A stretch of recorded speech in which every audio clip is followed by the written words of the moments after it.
최근 들어 많은 외국인 관광객들이 한국을 찾아오는 것 못지않게 우리나라 사람들 중에서 해외여행을 가시는 분들이 많아지고 있는데요. 여행을 떠나기 전 필수로 챙겨야 하는 것들 중에는 휴대폰과 여권 등이 있으나 의외로 공항에서 실수로 탑승권을 발급받은 이후에 잃어버리는 경우도 종종 발생한다고 하는데요.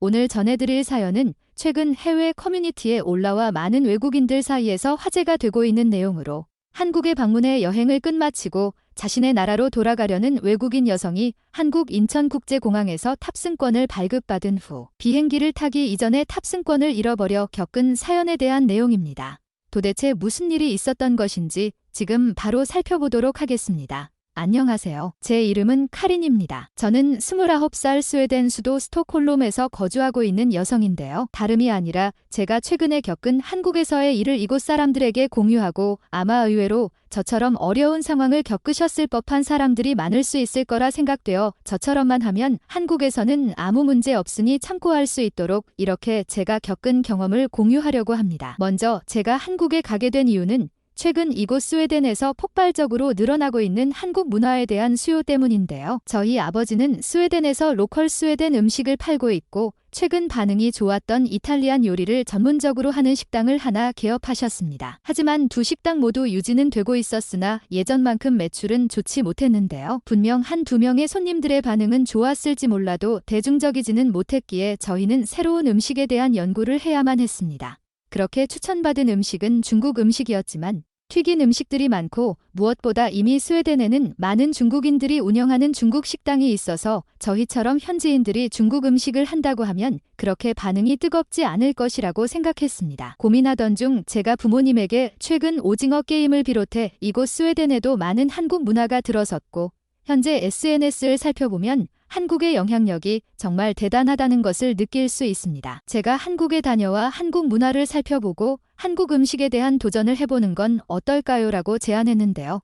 부모님은 아직까지 한국에 대해 잘 모르시고 과거 군인으로 활동하신 아버지께서는 여전히 한국이 휴전국이라는 이유 하나만으로 제가 한국에 방문하는 것을 말리기도 하셨습니다. 하지만 저는 뭔가 한국이라는 나라의 영향력이 당장 하루에 3시간 이상 하는 SNS를 통해 충분히 느낄 수 있었고 그렇게 독일을 경유해 한국 여행을 하게 되었는데요. 한국이라는 나라는 정말 놀라웠습니다. 공항에서부터 느껴지는 매우 발전된 디지털한 모습들은 아날로그적인 모습을 강조하는 유럽의 분위기랑은 완전 딴판이었으며 왜 미국인들이 유럽에 오면 유럽의 자동차가 마치 미니카 장난감 같고 건물들이 낮다고 표현하는지 한국에 와서 느낄 수 있을 정도였습니다.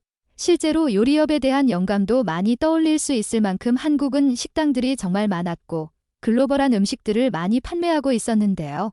한국을 여행하며 정말 많은 아이디어를 얻고 무엇보다 스웨덴에 아직 정식으로 정착하지 않은 문화인 배달 문화에 대한 한국의 특색을 살려서 1인용 전기차를 구입하신 아버지께 배달을 맡기고 저와 어머니가 한국 분식 음식을 위주로 판매하려고 프로젝트를 구성해 스웨덴으로 돌아가려고 일주일의 여행을 끝마치고 공항으로 향했습니다. 너무나도 만족스러운 여행이었고 무엇보다 밤늦게까지 이곳저곳을 둘러보며 시장 조사를 하더라도 제게 아무런 시비를 거는 사람들이 없는 안전한 나라여서 놀랐는데요. 제가 키 177cm 정도의 몸무게 62kg 정도로 여성치고는 스웨덴에서도 제법 체격이 있는 몸이기 때문에 그런 것일 수도 있겠으나 한국인 남성들은 스웨덴 남성들 못지않게 키가 컸고 여성들 중에서도 저와 비슷한 사람들이 보여서 아시아 여성들 중에 저와 비슷한 체력이 있는 사람들이 이렇게 많이 있다는 것에 조금 놀랐습니다. 치안이 웬만한 유럽 선진국 못지않게 대단한 한국이었기에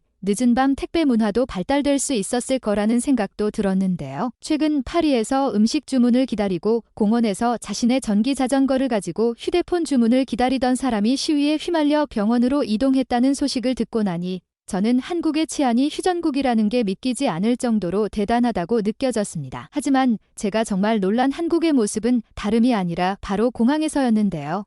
모든 게 무사히 끝마쳐졌기에 저는 안심하고 체크인을 했고 스웨덴으로 가는 탑승권을 받은 뒤 출국 심사를 하고 비행기 타기 바로 직전 게이트에서 노트를 정리하고 있었습니다. 그렇게 곧이어 탑승이 시작되니 비즈니스 좌석 우선으로 탑승을 준비해달라는 안내와 함께 저 또한 탑승권과 여권을 챙기려고 했는데요.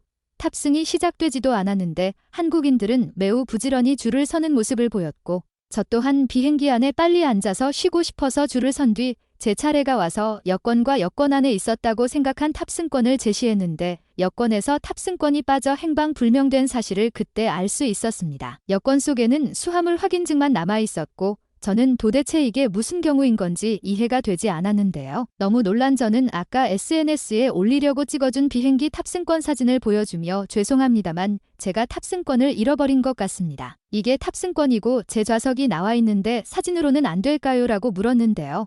한국 직원은 제게 탑승권이 없으면 비행기 탑승이 불가능합니다라고 단호하게 이야기를 해주었습니다. 저는 말 그대로 패닉 상태에 빠졌고 뒤에 사람들이 줄을 서고 기다리고 있기에 어서 빨리 탑승권을 찾아야겠다는 생각을 하며 돌아왔던 길과 어머니에게 선물해드릴 한국 화장품을 구입한 면세점으로도 찾아가 보았지만 탑승권은 보이지 않았습니다. 눈물이 나려던 참에 제 뒤로 누군가가 뛰어오더니 아까 그 한국인 직원이 제게 출국장 2층 면세품 인도장 옆에 위치한 트랜스퍼 데스크에 가시면 다시 탑승권을 발행받을 수 있으니 어서 다녀오세요라고 말해주었는데요. 저는 너무나도 놀랐고 그곳이 어딘지 자세히 물어본 뒤 침착하게 이동했습니다. 그렇게 도착한 트랜스퍼 데스크에는 저 말고도 다른 사람들이 줄을 서고 있었고 5분 후 제 차례가 와서 기존 사진과 여권을 보여주었더니 재발행이라고 적힌 탑승권을 제게 건네주시며 한국인 직원분께서는 제게 혹시라도 기존 탑승권을 찾게 되면 재발행 티켓은 찢어버리셔야 합니다라고 말씀해 주셨는데요. 저는 거듭 감사합니다라는 말을 반복하며 서둘러 게이트로 향했고 저를 기다리고 계시던 직원분이 제게 정말 죄송합니다. 하지만 탑승권이 없으면 입장이 불가능해서 승객 확인을 게이트에서 했음에도 불구하고 다시 탑승권을 발급받아 오셔야 한다고 말씀드렸습니다. 어서 타세요라고 말해주었는데요. 저야말로 제 실수를 이렇게 친절하게 해결해준 한국인 직원에게 다닙니다. 잃어버린 제 실수입니다. 너무나도 감사합니다라고 말하며 무사히 스웨덴에 도착할 수 있었습니다.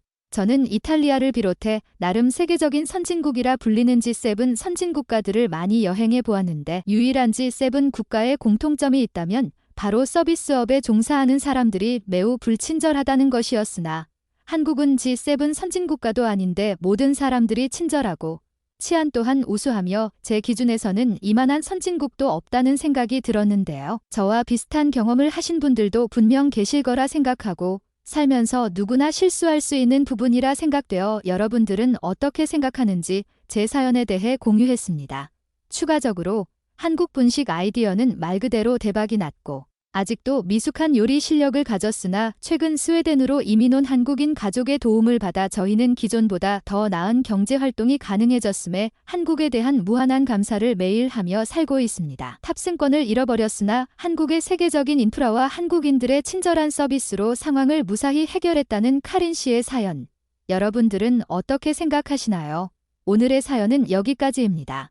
오늘도 끝까지 시청해주셔서 감사드립니다. 여러분들의 구독과 좋아요는 제게 큰 힘이 됩니다. 감사합니다.